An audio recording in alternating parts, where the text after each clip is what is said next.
Au cours de ma première année à Oxford, on m'a demandé de faire un sketch pour un spectacle organisé au théâtre d'Oxford. Je n'avais encore jamais rien écrit. Je ne suis pas naturellement doué pour l'écriture. Il fallait donc que j'invente quelque chose qui dure environ 5 minutes dans un délai de 48 heures. Je me suis mis devant une glace et j'ai commencé à jouer avec mon visage. Et cet étrange personnage, muet, un peu surréaliste, est né.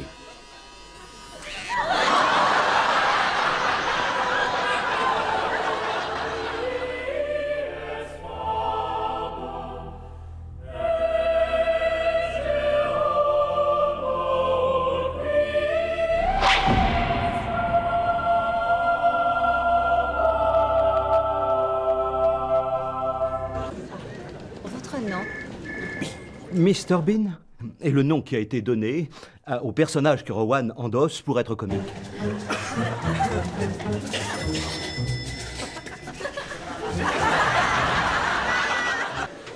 Vous avez un personnage qui est plutôt intelligent et subversif, mais vous avez aussi un personnage qui a l'air étrange. Ses manières sont étranges et il trouve d'étranges solutions aux problèmes.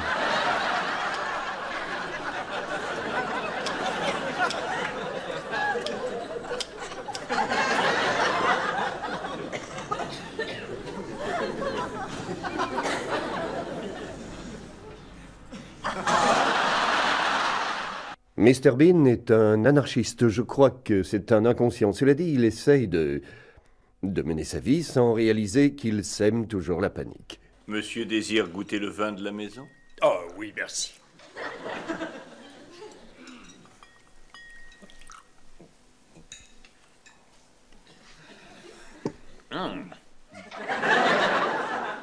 Oh non, je dois reprendre le volant.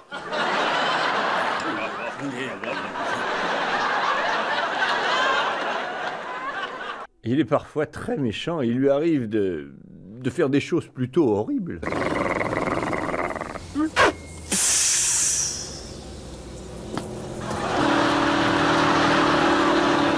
Il est capable de faire des trucs en partant de rien. Il a un humour très visuel quand on voit ce qu'il fait avec son visage.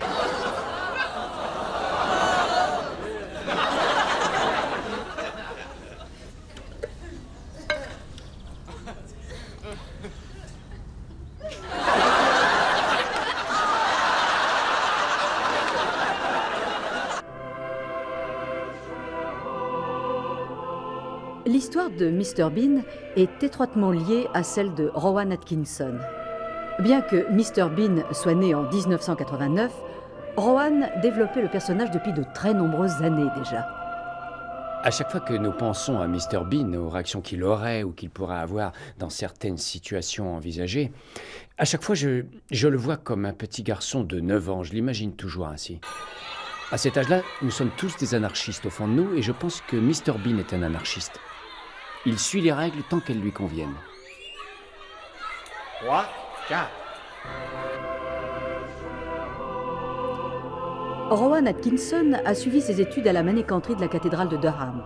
Son ancien directeur, Canon Grove, se souvient encore du jeune Atkinson.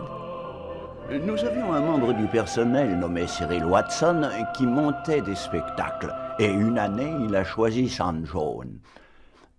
Et ce fut, à l'évidence, un véritable éclair de génie de sa part de voir que Rowan était la personne idéale pour le rôle du dauphin.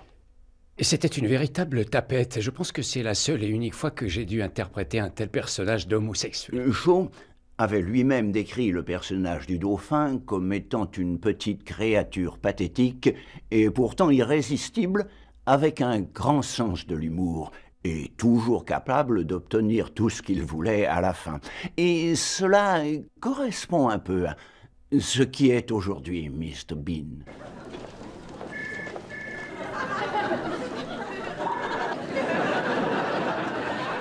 Qu'est-ce qui vous prend? Vous êtes cinglé, quoi? Mais pourquoi vous me passez les fesses? Et pour qui vous me prenez, vous? La première impression qu'il donnait était celle d'un jeune homme extrêmement timide. Pourtant, sa carrière avait en quelque sorte démarré lorsque ses camarades l'emmenaient dans les vestiaires et lui demandait de faire des grimaces.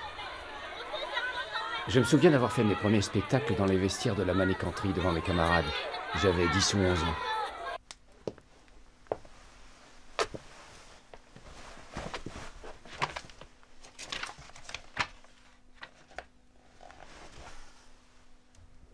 Silence, je vous prie.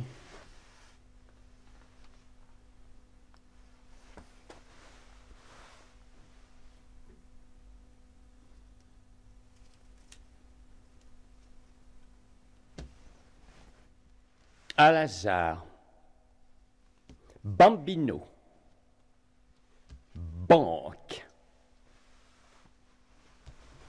Cassotto, Délice, et Jérémie bémol majeur. Je suis certain qu'il devait s'inspirer de moi et des professeurs de l'école. Alors, Anselme, orifice, sédiment et aide ménager, dans mon bureau après les cours. Je passe sur les fautes d'orthographe. Délice, votre copie est illisible. Posez cela tout de suite, Plastoc.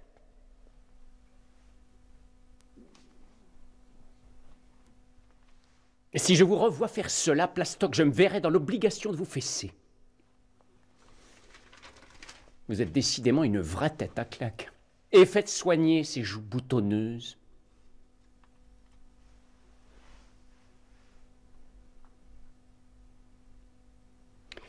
Une chance que la honte ne tue pas. Je me souviens très bien d'avoir fait rire les gens, mais c'était pendant ma préadolescence. Et je crois que depuis mon adolescence, je ne me suis plus jamais montré en spectacle en dehors de la scène ou d'un écran. En prenant de l'âge, j'ai commencé également à prendre conscience de certaines choses. Je crois que j'étais quelqu'un de très réservé. Pas un solitaire, du moins je l'espère, mais quelqu'un qui n'avait pas forcément besoin de la compagnie permanente de ses amis pour être heureux et pour s'amuser. Oh.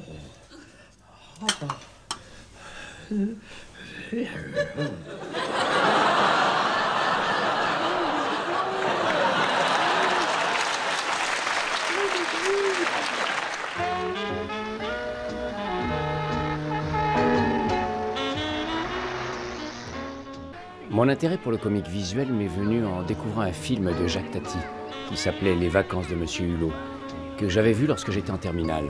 J'étais le projectionniste du lycée. Avec un ami, nous étions chargés de nous occuper du club cinéma, ce qui nous amenait à éplucher les catalogues de films et à commander ceux que nous voulions voir.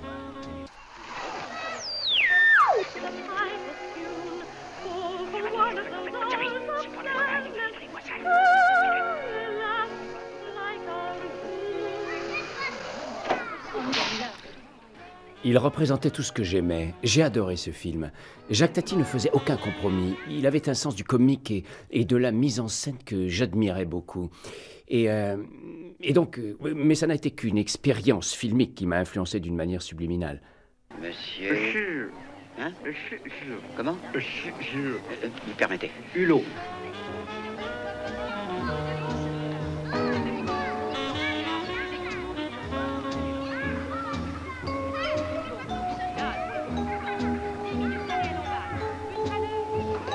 Tu ne peux pas.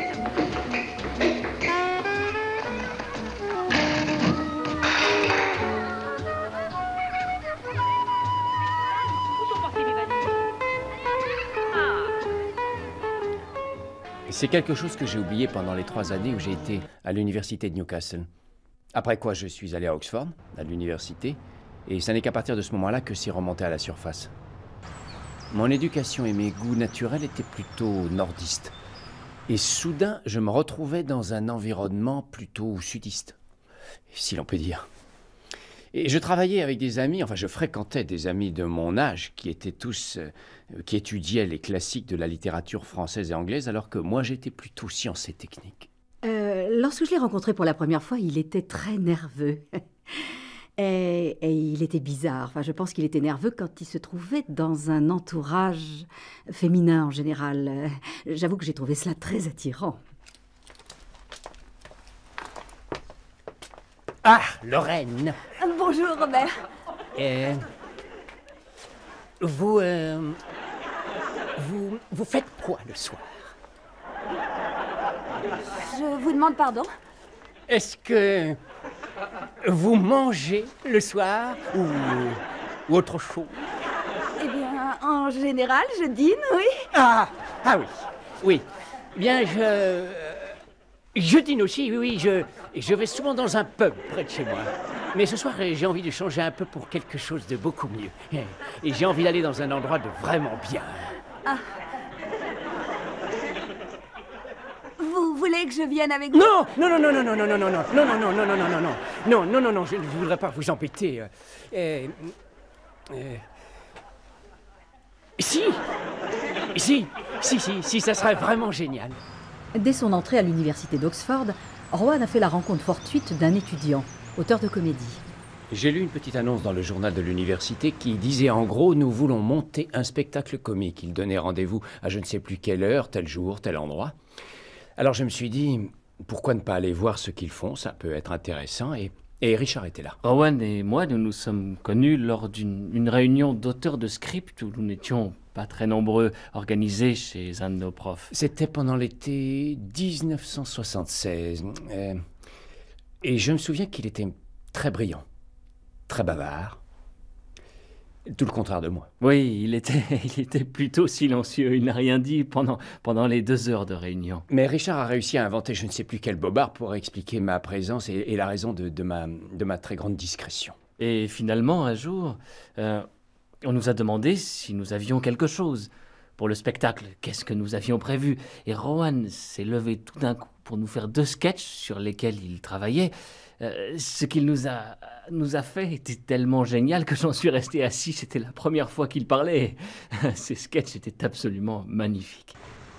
Le spectacle au théâtre d'Oxford permit à Rowan de présenter une partie de ce qu'il avait conçu, avec Richard dans le rôle du faire-valoir.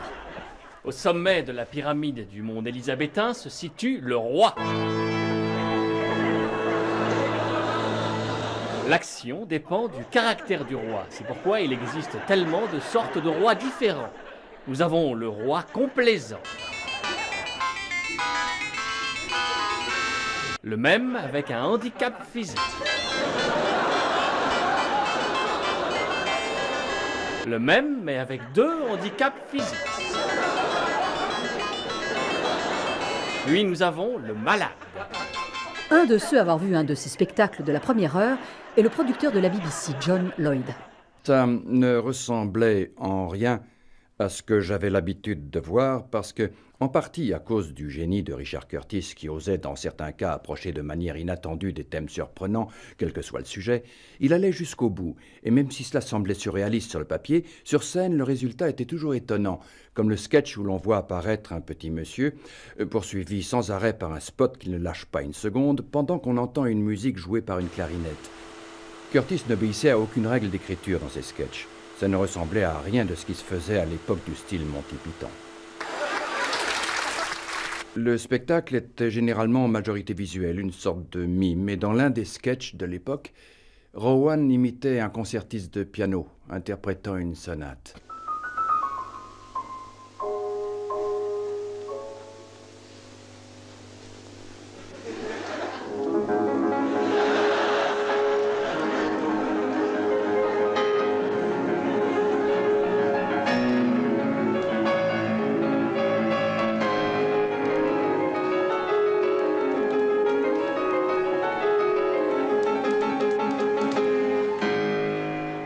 Un autre collaborateur de longue date de Rowan est le compositeur Howard Goodall. Il adore la musique. Et bien sûr, nous avions beaucoup de sketchs musicaux dans le spectacle. Et c'est sûrement pour cette raison que j'ai toujours été mis à contribution plus que de coutume pour la musique. Il avait un sketch où il était pianiste jouant du Beethoven. Et il a également fait un chef d'orchestre. Il a été jusqu'à imiter un guitariste de rock. Et il a même été jusqu'à jouer de la batterie. Un sketch que nous avions mis au point ensemble.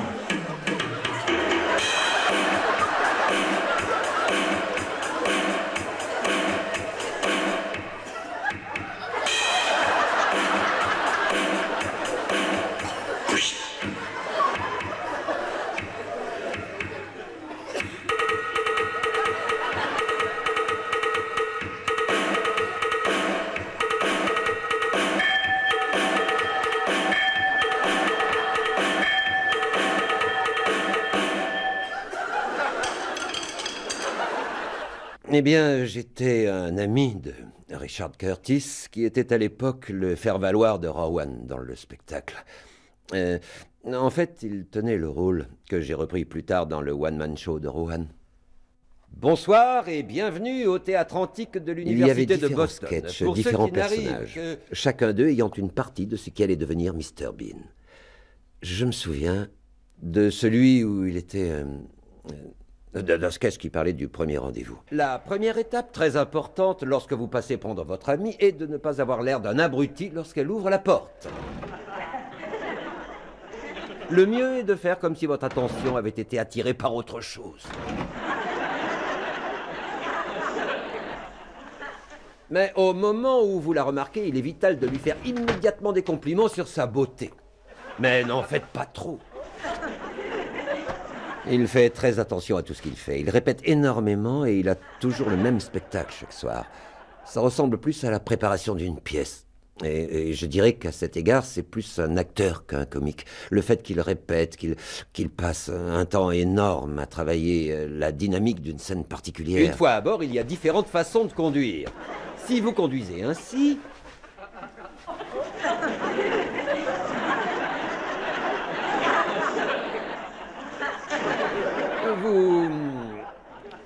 Vous risquez de vous faire mal voir. Et si vous conduisez ainsi... Il y avait une émission de télé qui s'appelait Rire en boîte, qu'il avait faite peu de temps après sa sortie d'Oxford. C'est là, si vous regardez le personnage, que vous le voyez se former graduellement. Salut, Lorraine. Oh mon Dieu, je suis en retard.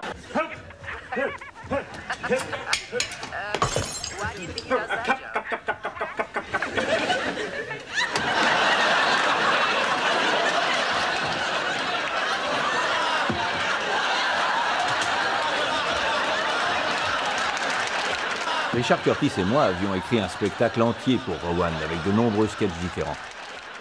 Et à sa demande, certains étaient entièrement visuels. L'un d'entre eux était Le Tricheur, dans lequel je m'étais particulièrement investi. Et en fait, nous avions écrit tout ça. Et ce sketch a été repris par Mr. Bean sans qu'il y change le fond. Seulement, à l'époque, nous ignorions que Mr. Bean allait exister. Je crois qu'il a pris un peu de chaque personnage qu'il avait joué, qu'il a monté le tout comme un puzzle. Et je crois que c'est probablement comme ça qu'est né Mr. Bean.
Vous avez tous 22 ans, vous tournez avec l'un des grands génies comiques de ce siècle. Vous êtes 3 copains et vous n'avez que 22 ans.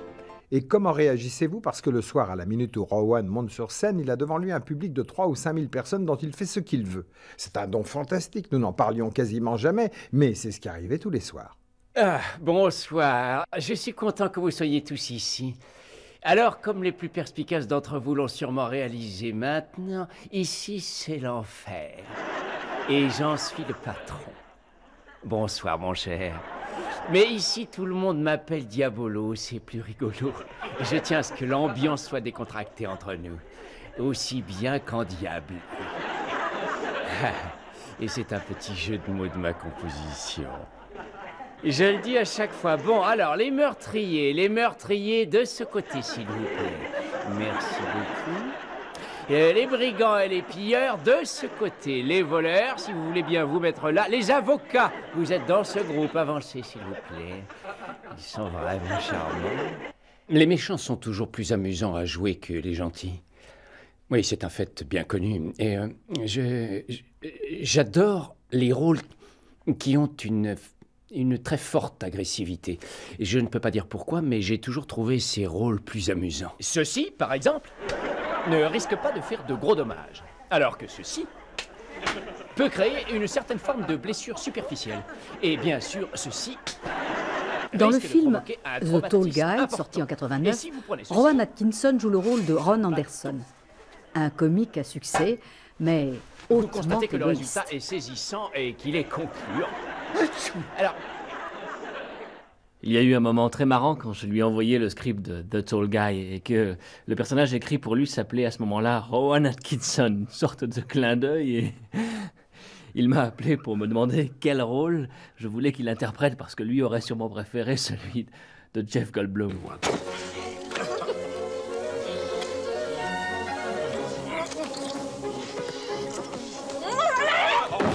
C'était quelque part basé sur sa véritable existence, sur son expérience avec Richard Curtis qui a écrit le scénario, un homme très brillant s'il en est, et qui a écrit un film très drôle, et cela parce qu'il a bien connu ce milieu quand Rowan avait son one-man show. est-ce que je peux savoir ce qui se passe ici? Désolé, j'ai le rhume des foins. Ah oui, et pourquoi pas un rhume de cerveau? Tu me refais une prestation comme ce soir et je te fous dehors. Et je n'ai eu aucun scrupule, non, parce qu'il faut bien le reconnaître, ce rôle a été remarquablement écrit, tout y était très juste, très percutant. Et le personnage était méchant, vindicatif, donc très amusant à jouer pour moi. Y a-t-il quelque chose qui te perturbe, Dexter? Quelque chose dont tu voudrais parler? Eh bien, oui, tu as tout à fait raison. Alors trouve-toi vite quelqu'un pour parler de ton problème. Et résous-le avant que je te vire et que je n'engage un singe lobotomisé pour le rôle. The Tall Guy est à la fois 100% réalité et 100% fiction. Oh. C'est 100% fiction dans la mesure où Rowan a toujours été quelqu'un de très gentil, qu'il n'y a jamais eu d'acrimonie entre nous et que nous avons toujours été amis, quoi qu'il soit arrivé. Et pourtant, c'est la vérité dans la mesure où le faire valoir est le rôle le plus stupide qui soit dans ce métier.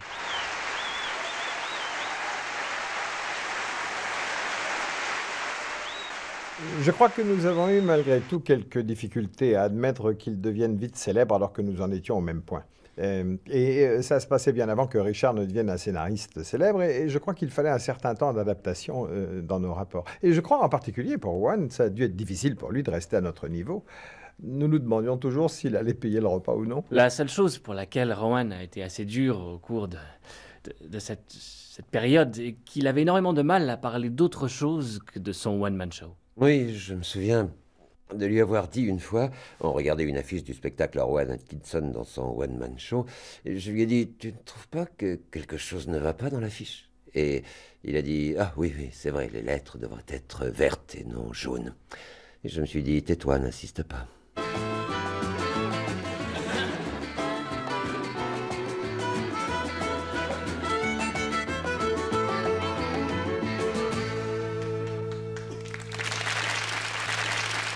John Lod m'a demandé si je voulais me joindre à cette équipe qu'il était en train de former pour faire une nouvelle émission satirique pour la télévision. La BBC, en ce temps-là, était beaucoup plus paternaliste qu'elle ne l'est aujourd'hui. Et j'ai dit à Rowan, ce serait bien mieux qu'il y ait plusieurs personnes dans l'émission, car si tu es bon, tu sortiras du lot, et dans le cas contraire, ils te soutiendront et tu n'auras qu'à faire un quart du boulot. Donc j'étais à un croisement et je devais faire un choix entre faire un spectacle seul ou une émission avec d'autres. Et dans mon esprit, je n'ai pas hésité une seule seconde. Abou Ben Adachem, puisse sa tribu grandir. Je me suis réveillée en sursaut après avoir rêvé de la paix. Et j'ai vu, dans le rayon de lune de sa chambre...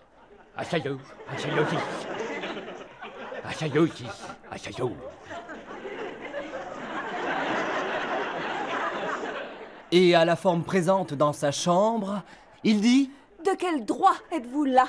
La vision releva la tête. Et avec un regard d'une douceur inégalée, répondit...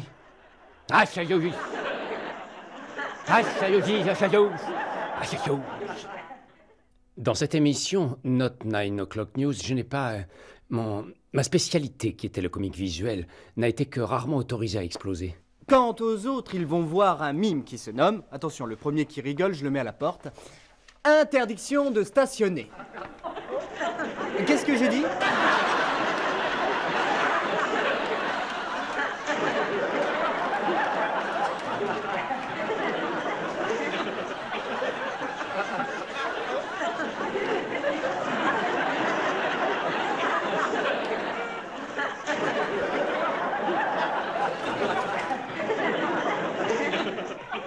Puis-je savoir à quoi vous êtes en train de jouer?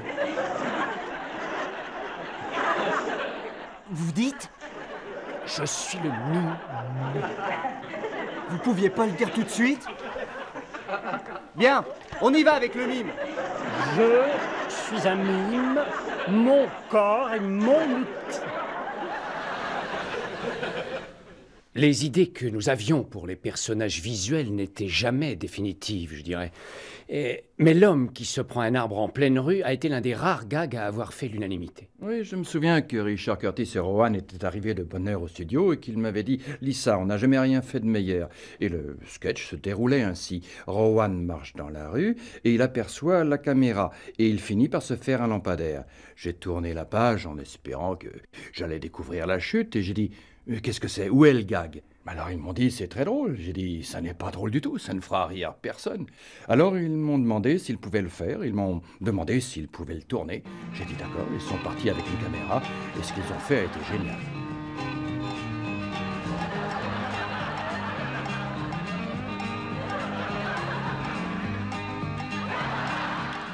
C'est le genre de gag qu'on connaît par cœur quand on travaille depuis des années dans le comique et puis quelqu'un vient et vous dit « Il y a une autre façon de le faire ».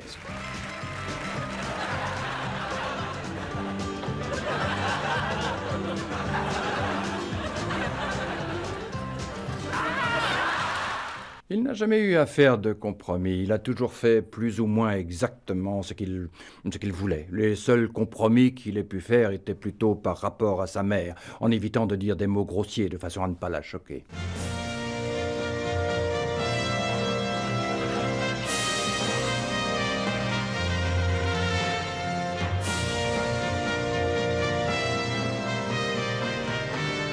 Au départ, c'était complètement différent. Ça parlait d'un voleur de bicyclette dans un quartier nord de Londres.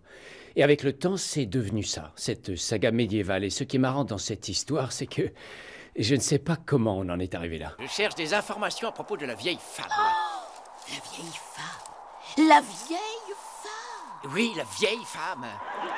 Vous devez savoir deux choses au sujet de la vieille femme. Lesquelles? D'abord, que c'est une femme. Et ensuite, qu'elle est... Vieille.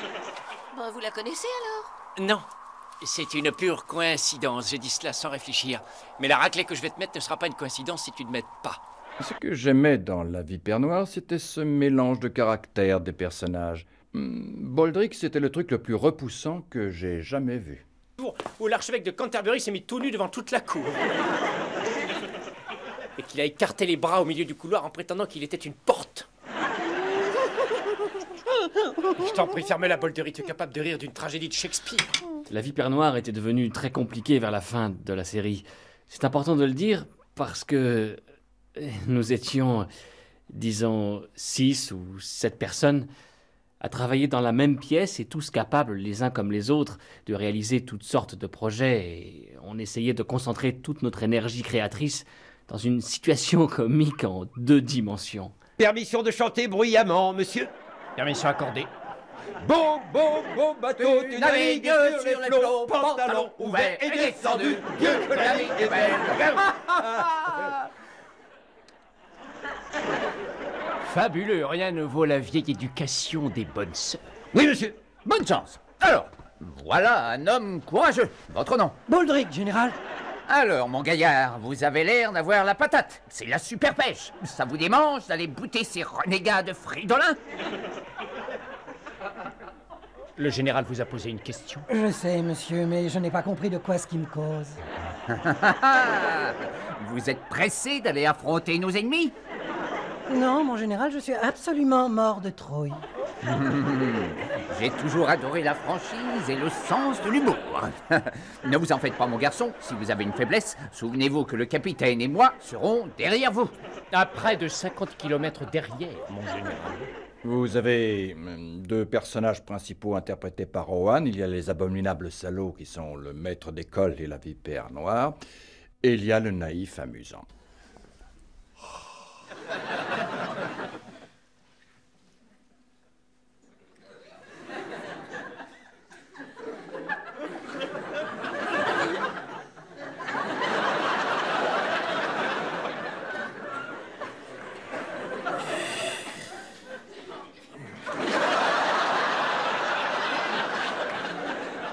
Qui a aussi son côté moqueur. Ils sont tous les deux un peu salauds.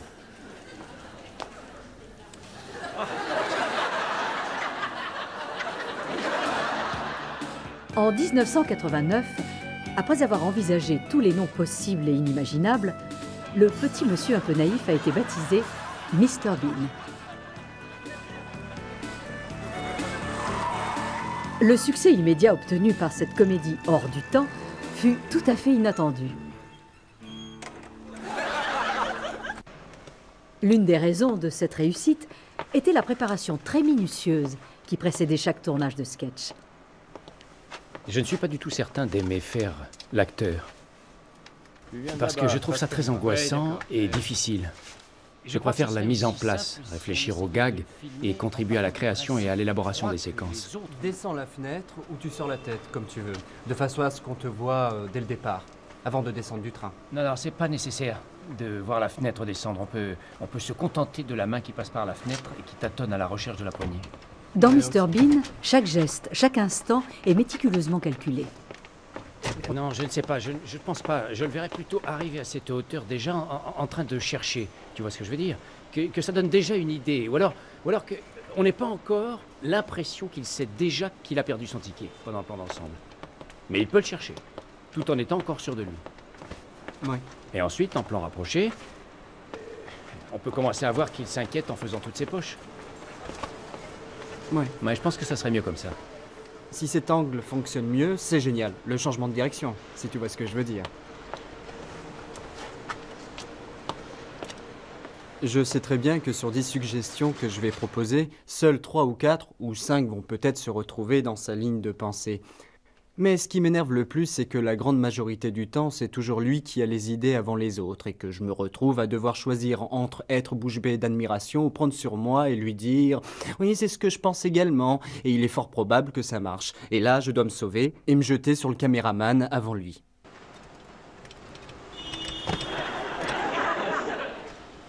Ce sac serait très bien, mais il faudrait qu'il fasse 20 cm de plus. Oui. 20 cm de plus? Comme ça rend bien. Tu peux essayer d'avancer plus vite? Et un coin du sac pourrait se retrouver coincé. Et là, il repart en arrière en se disant que le seul moyen, c'est de passer par-dessus.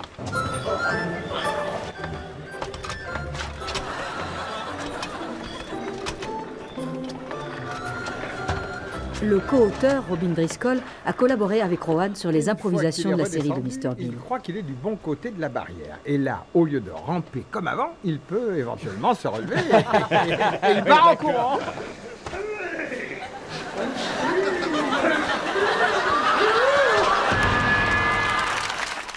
Une des raisons pour laquelle Bean a bien fonctionné est que nous nous sommes tous beaucoup amusés à le faire. On pensait à une situation de base qui nous venait comme ça, telle que d'être chez un coiffeur. On ne parle pas beaucoup chez un coiffeur.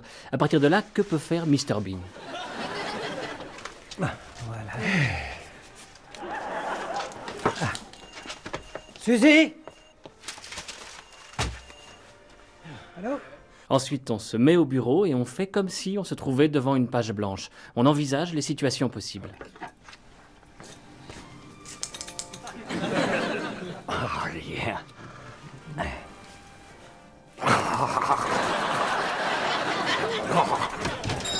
Bonjour, dites-moi, je peux vous laisser mon fils un petit moment? J'ai oublié mon portefeuille dans une boutique.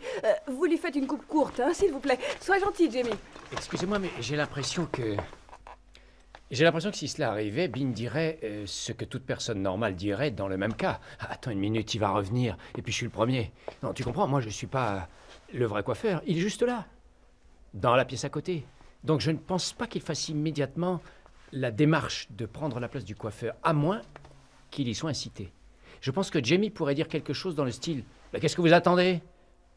Il pourrait aussi retirer sa casquette, tourner la tête et regarder Bean. On fait un plan sur sa tête. Oui, comme s'il attendait que tu commences. Ouais. Avec un petit temps quand vos yeux se croisent. Ah oui, ça peut faire quelque chose de pas mal.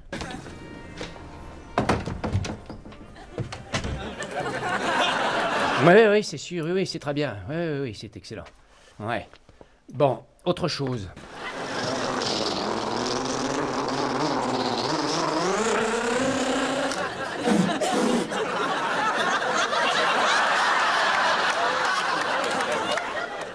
Chaque situation doit être jouée, car il ne faut pas oublier que Bean n'utilise que peu d'accessoires. Je me souviens que lorsque j'ai écrit le sketch de l'arrivée de la reine, j'ai mis une veste, puis une cravate, et puis j'ai mis un mouchoir dans ma poche. Et je me suis mis dans ma chambre et je me suis dit, très bien, qu'est-ce que je peux faire pour faire rire le public ?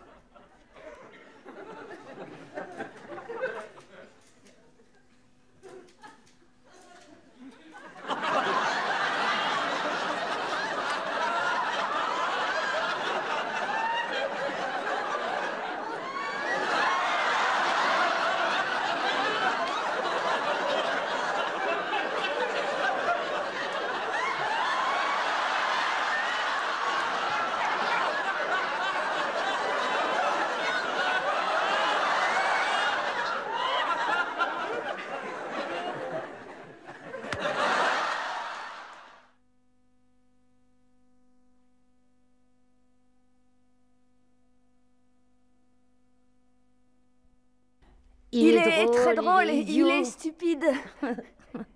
Il est un peu drôle dans sa tête.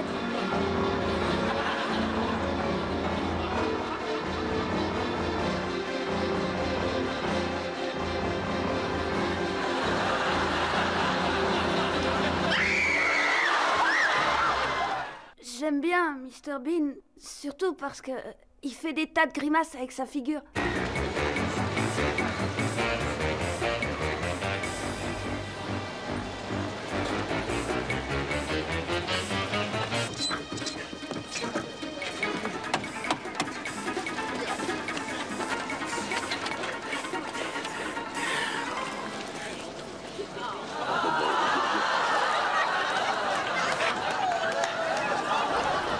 Ensuite, boule bleue 3 et 5, 35. Boule bleue 3 et 7, 37. Boule blanche 6 et 5, 65. Boule jaune 2 et 5, 25. Boule blanche 5 et 4, 54. Boule verte 7 et 1, 71. Boule jaune 2 et 3, 23. Boule verte 6 et 9, numéro 69. Bingo! Il met de la farce, beaucoup de farce dans le derrière de la dinde, et quand il enfonce son bras, il porte une montre, il a une montre, et quand il sort le bras de la dinde, il réalise qu'il a plus sa montre.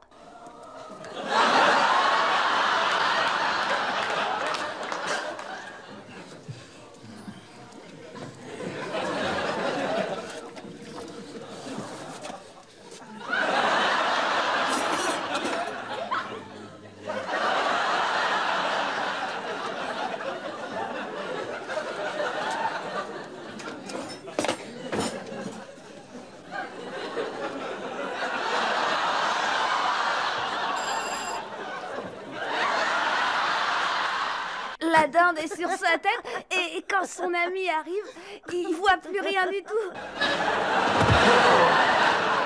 C'est moi. Est-ce que tout va bien? Très bien.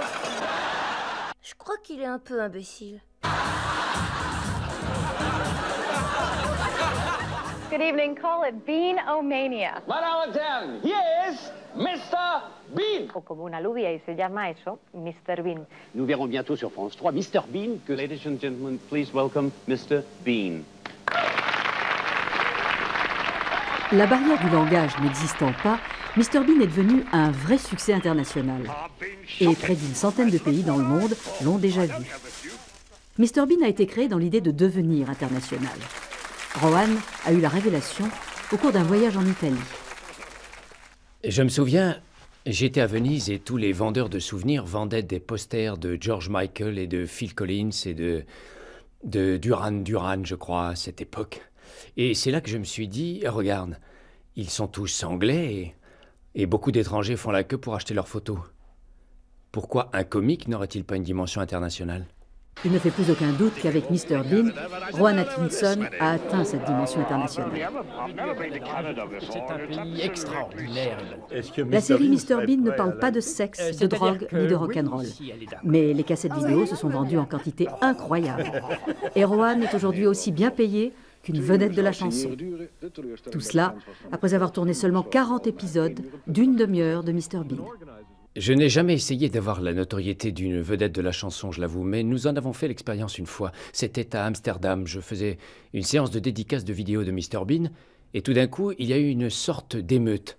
Et j'ai dû être carrément évacué par une sortie de secours. Et lorsque vous avez vécu ce genre de choses, vous imaginez ce que peut penser Madonna. Mais c'est une expérience que je n'ai pas aimée, du tout. Action. Malgré cet extraordinaire succès, Rowan souhaitait se lancer de nouveaux défis. Mr. Bean, le film, lui a offert de nouvelles possibilités. Le tournage a eu lieu en 1996. C'est bon, on peut passer à la séquence suivante. The Grierson Gallery of California needs a representative of our great gallery. They are looking for a scholar of the very highest standing. I have therefore decided to recommend for the post and the 3 months sabbatical that goes with it, that splendid employee, Mr. Bean. All those in favor? Yes. Excellent. Carried. Our loss is America's gain. Démocratiquement nommé par la National Gallery comme son représentant, le petit homme naïf arrive enfin sur le sol des États-Unis.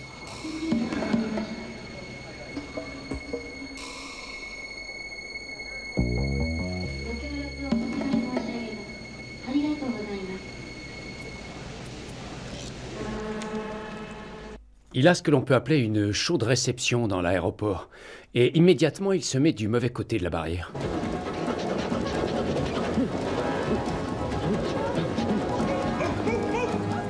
Police! Everyone on the floor, now!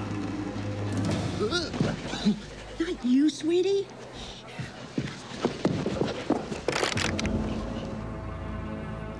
La structure et l'histoire dans un film, si vous souhaitez qu'il obtienne du succès, doivent être totalement différents de celles d'une émission de télévision d'une demi-heure. Il y a un énorme pas à franchir. Si nous étions prêts à faire les efforts et à subir les désagréments, à franchir ce pas en voulant que ça marche, il nous semblait logique d'essayer de faire quelque chose de différent à tous les niveaux. Ce qui implique de revenir à l'idée de départ, c'est-à-dire essayer d'explorer plus de facettes du personnage que ce que nous avions pu utiliser à la télévision. Ce n'est pas parce que c'est un film que nous ne devons pas y inclure des séquences comiques purement visuelles. Et dans ce but, nous avons répété pendant 8 jours. Nous sommes allés dans une salle de répétition et tous les 3, nous avons lancé des idées en vrac. Mr. Bean dans l'avion, Mr. Bean avec le pantalon mouillé, Mr. Bean au lit. Nous avons tout passé en revue. Et de nombreux gags qui se sont retrouvés dans le film sont venus de ces séances de délire et n'auraient peut-être jamais vu le jour si nous étions restés assis, chacun dans notre coin devant une feuille blanche. Je tourne vers lui, tu lui prends le sac avec un « c'est génial » dans l'œil. Éloigne-toi un peu.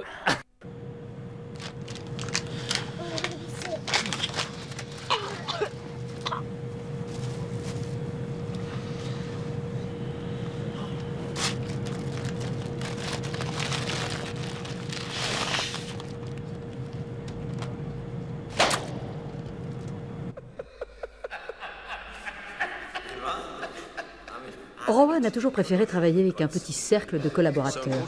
Et Mel Smith, qui avait déjà dirigé The Tall Guy et qui faisait partie de la troupe de Not the 9 O'Clock News, était le choix évident pour diriger Mr. Bean, le film. À la télévision, je parle de l'émission, il n'y avait aucune vraie conséquence de ce qu'il faisait. Peut-être y en avait-il à court terme dans les 10 minutes, tout au plus, sur le public qu'il y avait sur place. Ce qui est intéressant dans un film, c'est que tout ce qu'il fait a une répercussion sur l'histoire. Et l'impact sur les autres est d'autant plus fort. Are you feeling lucky, punk? Here?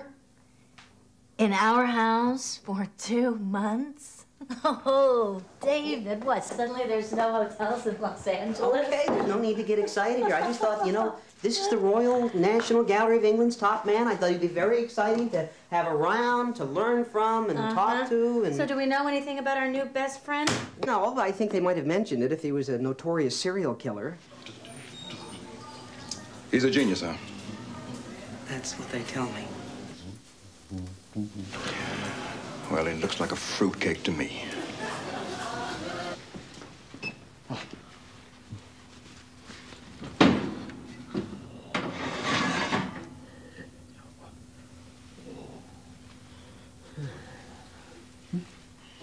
Le comique est si simple. C'est quelque chose de très accessible. C'est tellement évident pour tout le monde. Les personnes qui préfèrent quelque chose de plus intellectuel, ces gens-là seront probablement très déçus par la plupart des sketchs de M. Bean, et par conséquent, ils seront déçus par le film, mais ça ne m'inquiète pas outre mesure. J'adore la simplicité de Bean et son humour, et cette sorte d'identification universelle, car je crois que le public a une certaine forme d'affection pour le personnage.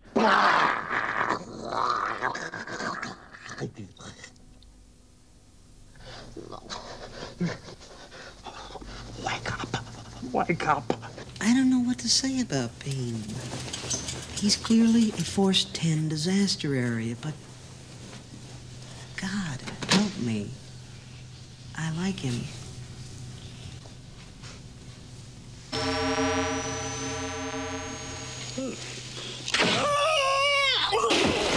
L'humour de Bean est toujours extrême.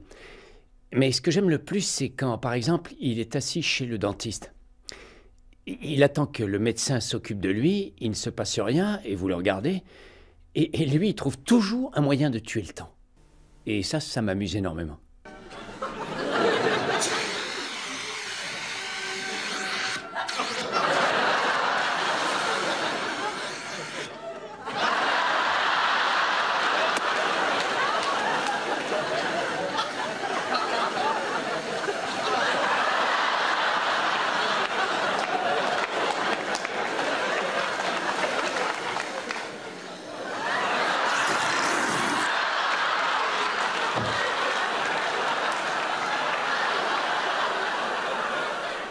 Je crois que Mr. Bean est Rowan Atkinson.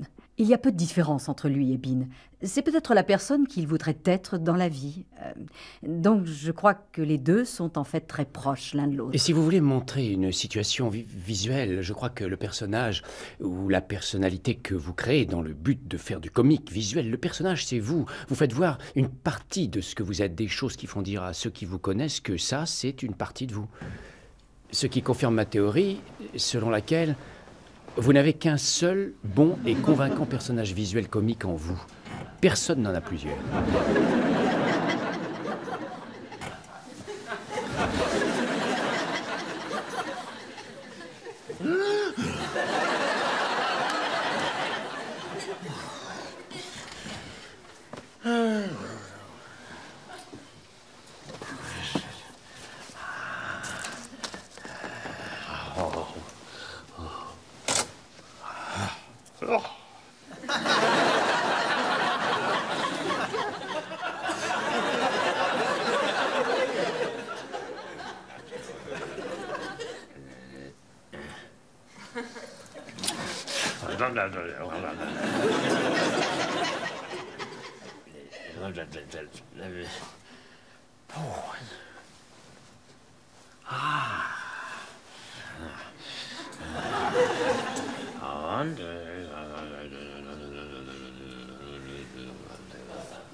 Oh.